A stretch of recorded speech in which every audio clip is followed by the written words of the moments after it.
وہ جو طوفان آ رہا تھا نا کراچی میں، کیا طوفان کا نام تھا اس کا؟ ہیں بیپر جوائے، بیپر جوائے آ رہا تھا تو انہوں نے کہا جی وہ اب انہوں نے طوفان نے اپنا رخ تبدیل کر لیا ہے. کیوں؟ کہ عبداللہ شاہ غازی کا وہاں مزار ہے، وہ پانی وہاں آتا ہے، عبداللہ شاہ غازی صاحب کے پاؤں کو چھو کے بس واپس چلا جاتا.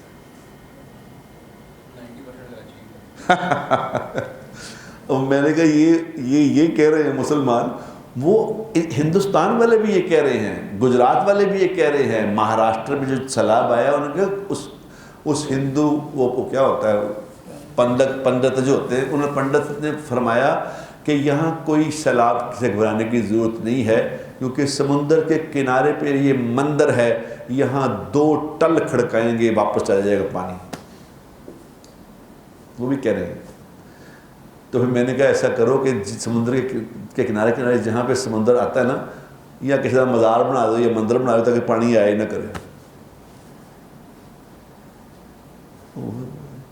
وہ متیں ماری گئیں خدا کے بندوں.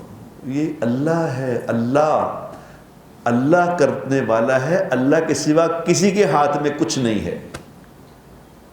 اگر حضور اکرم صلی اللہ علیہ وسلم کی ذات کو پتھر پڑھ سکتے ہیں تو پھر کیڑا پیر اور کیڑا بزرگ پیچھے رہ گیا؟ آسمان پہ فرشتوں میں بگدڑ مچ گئی کہ کیا ہو رہا ہے، اللہ کے حبیب کو پتھر مار رہے ہیں لوگ، اور حضور آگے آگے ہیں، پیچھے پیچھے پتھر ماری جا رہے ہیں. یعنی یہ نہیں کہ 2-4 مارے ہٹ گئے، نہیں، ماری جا رہے ہیں، ماری جا رہے ہیں، ماری جا رہے ہیں. اور اتنے مار رہے ہیں کہ ایک پتھر مارا، دوسرا، تیسرا، چوتھا، 5واں، 10واں، کہ حضور اکرم صلی اللہ علیہ وسلم کی جلد مبارک پھٹ گئی، خون نکلنے. وہ کہتے پیر صاحب،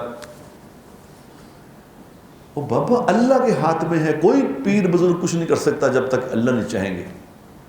اللہ کے حکم سے ہوگا جو کچھ بھی ہوگا. اللہ کسی کو اجازت دیں گے تو اللہ ہی دیں گے. اس شرک کے ساتھ نہ مرنا خدا کا واسطہ ہے کہ دل میں یہ شرک ہو کہ کوئی اور بھی کر سکتا سی، کسی اور سے آکھا کی سی. لا الہ الا اللہ کی سب سے بڑی ڈیمانڈ یہ ہے کہ لا اللہ نے پہلے لائے، نہیں کسی کے ہاتھ میں کچھ نہیں. لا، جب لا کہا پھر لا ہوا، پھر لا بھی اس میں لا ہوا. جب لا کہا پھر لا ہوا، پھر لا بھی اس میں لا ہوا. جز لا ہوا، کل لا ہوا، پھر کیا ہوا؟ اللہ ہوا. اللہ ہے، کچھ بھی نہیں کسی کے ہاتھ میں، کوئی کچھ نہیں کر سکتا، صرف اللہ ہے.